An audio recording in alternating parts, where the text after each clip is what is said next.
Start करते हैं class 11 का चैप्टर नंबर फर्स्ट सेट्स। इसका हम मिसलिनियस एग्जांपल्स करेंगे। एग्जांपल नंबर 28, इसमें क्या गिवन है, so that the set of letters needed to spell cataract and the set of letters needed to spell tract are equal.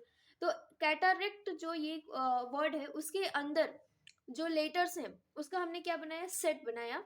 Same इसी तरीके से जो ट्रैक्ट वर्ड है इसके अंदर जो लेटर्स है उसका सेट बनाया। तो हमें बताना है कि ये दोनों क्या है, इक्वल है, ये हमें शो करना है। तो हम जानते हैं अगर जो लेटर्स होते हैं अगर रिपीट होते हैं किसी भी वर्ड्स के अंदर तो उसको हम सिर्फ एक बार लिखते हैं। तो यहाँ पे अगर मैं इस वर्ड का क्या जो इसके अंदर जो लेटर्स है उसका सेट बनाने की कोशिश करूँ तो क्या आएगा, हम मान लेते हैं कि सेट एक्स है, जो कैटरेक्ट वर्ड है सेट एक्स मान लेते हैं। तो इसके अंदर कौन कौन से वर्ड्स आएंगे, तो पहला तो सी है, सी के बाद कौन सा आएगा, ए, फिर इसके बाद अगर हम देखें टी आएगा। अगर वापस क्या हो रहा है, लेटर रिपीट हो रहा है तो उसको हमें नहीं लिखना है। यहाँ पे देखिए ए रिपीट हो रहा है तो ए तो हमने ऑलरेडी लिख दिया है तो उसको नहीं लिखना है। फिर आर, आर हमने नहीं लिखा है तो आर हम लिखेंगे। फिर इसके बाद आगे देखेंगे ए, ए जो कि एक बार फिर मतलब आ चुका है, हमने लिख लिया है इस सेट के अंदर तो वापस नहीं लिखेंगे। फिर सी भी आया है तो सी भी हमने लिख लिया है तो वापस नहीं लिखेंगे। एंड टी, टी भी आ गया है तो इसको भी हम वापस नहीं लिखेंगे।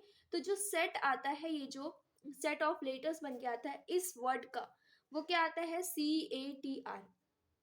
अब हम दूसरा वर्ड उठाते हैं ट्रैक्ट। इस वर्ड के अंदर अगर हम देखें तो इसका क्या सेट बन के आएगा, तो मैं मान लेती हूँ वाई। तो वाई में इसमें देखेंगे टी, पहले तो टी लिखेंगे, फिर इसके बाद आर लिखेंगे, फिर ए लिखेंगे और सी लिखेंगे और टी लिखेंगे। इसमें कोई भी लेटर रिपीट नहीं हो रहा है। अब इन दोनों को चेक करेंगे कि जो, हाँ, इसके जो ऑर्डर्स हैं वो अलग हो सकते हैं, मीन्स कि आगे पीछे हो सकते हैं। जैसे सी यहाँ पे दिया है तो सी यहाँ पे 4th नंबर पे, उससे कोई फर्क नहीं पड़ता है।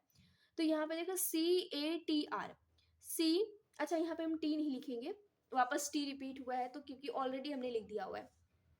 तो टी देखिए टी आया है, ए आर देखेंगे तो आर भी आया है, ए देखेंगे तो ए और सी देखेंगे तो सी भी आया हुआ है। तो दोनों सेट क्या हो गए, यहाँ पे बराबर हो गए। देयरफॉर हम यहाँ से बोल सकते हैं कि जो x इज इक्वल टू क्या हो जाएगा, y। ये सेट्स कैसे हो जाएंगे, बराबर हो जाएंगे, इक्वल हो जाएंगे, क्योंकि इनके अंदर जो सेट ऑफ लेटर्स बन रहे हैं वो क्या है, इक्वल है। ओके, नेक्स्ट क्वेश्चन करेंगे। नेक्स्ट क्वेश्चन हमें क्या दिया हुआ है, एग्जाम्पल नंबर 29। तो एग्जाम्पल नंबर 29 में दिया है, list all the subset of the set -1 0 1। अब सबसेट क्या होता है, सेट का एक पार्ट होता है, मतलब वो सेट के अंदर का ही पार्ट होता है। जैसे कि अगर मैं बोलूं कि A B C, ये तीन एक एलिमेंट है, ये मैं मान लेती हूँ सेट A। तो मैंने लिया B एक दूसरा सेट, इसके अंदर मैंने एलिमेंट लिया A। तो मैं आप पूछूंगी क्या B जो है वो सबसेट है A का, तो इसके अंदर जो एलिमेंट है उसको हम चेक करेंगे। तो A है, इसके अंदर A आया हुआ है, तो हम बोलेंगे कि जो B है वो सबसेट है। सबसेट की साइन इस तरीके से लगती है A का, इसका मतलब कि जो B के अंदर एलिमेंट है वो A के अंदर क्या है, आया हुआ है, मतलब उसका ही पार्ट होता है। तो इसी तरीके से हमें क्या बनाना है, सबसेट बनाने हैं। ये जो तीन हमारे पास ये गिवन है एलिमेंट्स, तो इसका सबसेट बनाना है। तो कैसे बनाएंगे, तो सबसे पहला तो जो 5 होता है वो सबके अंदर होता है। 5 मतलब कि जो नल सेट होता है, नल सेट मतलब कि इसके अंदर एक भी एलिमेंट नहीं होता है। तो यहाँ से हम शुरुआत करेंगे सेट बनाने की। तो सबसे पहले तो हम लिखेंगे नल सेट, या आप नल सेट की जगह पे क्या लिख सकते हो, 5 लिख सकते हो, मतलब एक भी एलिमेंट नहीं है, या इस तरीके से आप बना सकते हो। फिर दूसरा देखेंगे, अब एक एक करके जो सारे एलिमेंट्स है उसको उठाएंगे। -1 एक बार रखेंगे, -1।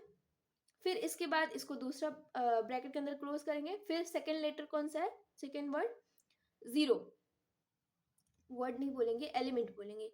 फिर इसके बाद नेक्स्ट एलिमेंट कौन सा है, 1, तो यहाँ पे लिखेंगे 1। 1 का बन गया। अब हम 2 का पेयर बनाएंगे। तो 2 का कैसे पेयर बनाएंगे, पहले इन दोनों को लिखेंगे, फिर इन दोनों को लिखेंगे, फिर इसके बाद फर्स्ट एंड लास्ट लिखेंगे। तो पहले लिखेंगे फर्स्ट और सेकेंड, फर्स्ट और सेकेंड लिख दिया। फिर इसके बाद नेक्स्ट जो बनेगा सेकेंड और फर्स्ट, सेकेंड और थर्ड, सेकेंड और थर्ड बना दिया। फिर इसके बाद नेक्स्ट जो हम बनाएंगे वो थर्ड एंड लास्ट जाएगा।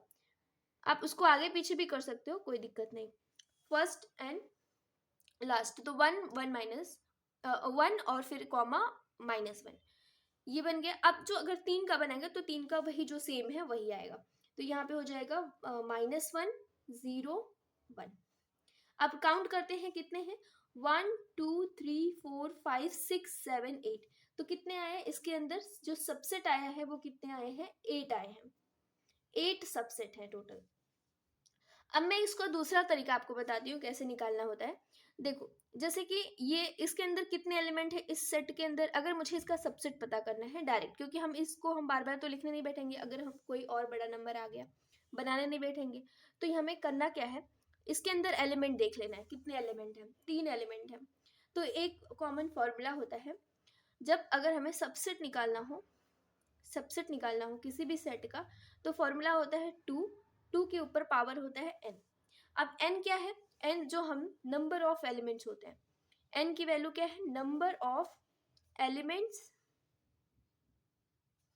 इन अ सेट, सेट के अंदर कितने एलिमेंट है वो हमें चेक करना होता है। तो देखो यहाँ पे 2 था, 2 की पावर n की वैल्यू कितनी है, मतलब इसके अंदर दिखना है कितने एलिमेंट है, 3 एलिमेंट है, तो 3 एलिमेंट लिखेंगे, ऊपर n की पावर कितनी आ जाएगी, 2 की पावर कितनी आ जाएगी, 3 आ जाएगी, तो 2 को हम 3 बार मल्टीप्लाई करेंगे, 2 2 ज़ा 4 4 2 ज़ा 8, तो ये आ गया आपका डायरेक्ट आंसर। तो इस तरीके से भी आपको क्या करना है यहाँ पे बताना है। तो यहाँ पे तो ये क्वेश्चन आसान था, जैसे एमसीक्यूज वगैरह में यूज हो जाते हैं, ये डायरेक्ट आपको यूज करना है निकालने के लिए जो सबसेट होते हैं।